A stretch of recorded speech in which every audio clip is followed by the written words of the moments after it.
Bob, you mentioned the OU Texas deal, and we've gotten this far without even really talking about that after such a wait and wondering how all of this would end with OU Texas in the Big 12. So now knowing that that's official and each side will be moving on after next season, what did you think of how that unfolded? Well, I always thought it was a possibility. I mean, it was a difficult deal because you had 6 people involved. You had the 2 networks, Fox and ESPN. You have the 2 conferences in the SEC and the Big 12. And then you have the 2 schools in Oklahoma and Texas. And so you had it's kind of like a 3-dimensional chess game. You got to get everybody happy.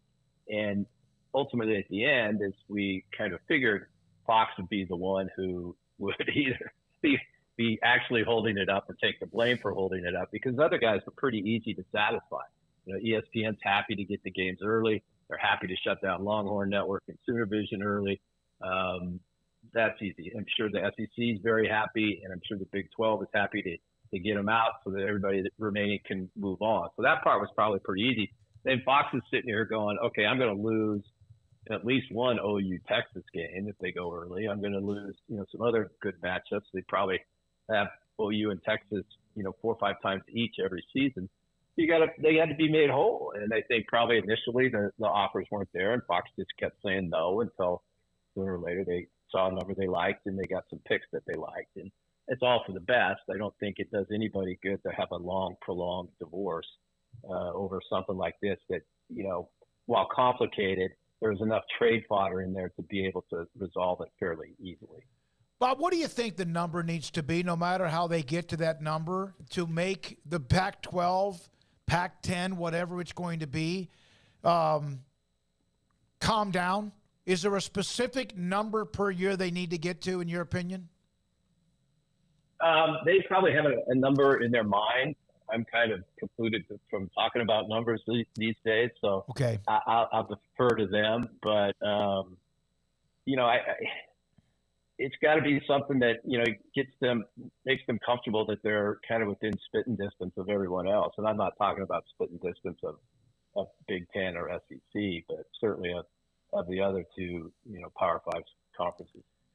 When Texas officially joins the SEC, is that also the day that the Longhorn Network dies? Because Del Conte and others have mentioned that being the case. You brought that up as well.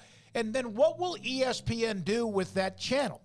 Will they call it something else? Will it just dissolve? How does that work? I think they'll just shut it down, because normally when you have a channel like that that's so specific, the carriage requirements with the distributors basically say this kind of product has to be on there. And, I'm sure Texas has to pledge all that content as part of their grant of rights to the SEC, and then it will ultimately go back to ESPN and the SEC, and that content will all pretty much be on the SEC network. So I would expect the channel just goes away as far as being carried on, your local cable system. As far as the operation, it wouldn't surprise me if they didn't somehow turn it into the, SEC Bureau West. I think they have one somewhere on the East Coast. I don't know if it's in, I don't know where it is, but it's Charlotte or something. But they have a production center out west would probably make sense, a little further west because of the number of schools that'll, certainly Texas, A&M, Missouri, OU. That makes sense. So I don't think that they'll continue as a channel, but certainly the entity or the operation might continue, but just under the SEC banner as opposed to Longhorn Network. Yeah, they got a studio in Charlotte. Just look that up and double check that. Yeah, there's SEC studios in Charlotte, North Carolina. Bob, we've heard Brett Yormark and we've heard others kind of talk about the basketball side of this and, maximizing that in the future. He's mentioned that to what extent you can maximize that. Do you feel like college hoops are undervalued a little bit? Do you think that there is some hidden money there that maybe can be found, especially for a league that's, as of right now at least, the top league in America? Do you think that's a good strategy, or is basketball just kind of is what it is? Well, it's interesting because basketball always used to be sold separately in many of the deals. And then at some point they all kind of merged together. It's can't really say a whole lot about its value or anything like that. Okay. I think the tournament might be a little undervalued because primarily because it's an old deal, the NCAA men's tournament. So I think from that standpoint, I might give you an idea.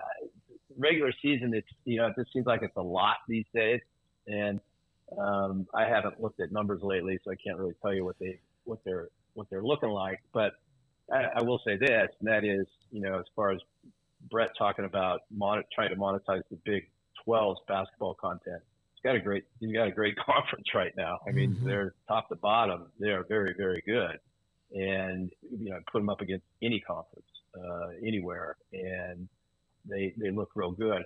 I just don't know if when you start talking value, if it will ultimately make sense to spin those type of things off on their own, or is it better to just negotiate a nice one big happy number for all of your content in the entire conference? Bob, I don't know how you can answer this or not, but okay, so the Pac-12 loses USC and UCLA, two big brands, and then also there's the LA market to boot. The Big 12 loses two massive brands as well in history and tradition in Oklahoma, Texas. Is that in any way similar to what each lost, in your opinion?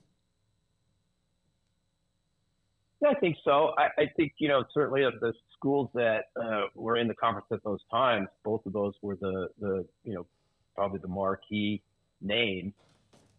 Even though in both conferences, they kind of gone through a rough patch the last, say, 4 or 5 years. Oklahoma and Texas haven't ruled like they used to, and the same with USC until this year, and UCLA haven't really ruled. So, they're certainly hoping that the new neighborhood and the dollars that the new neighborhood affords them can help get them back to their previous glory. But yeah, I think it's pretty similar. You had the two big dogs for both conferences, heading down the road. Thank you very much. How's your golf game?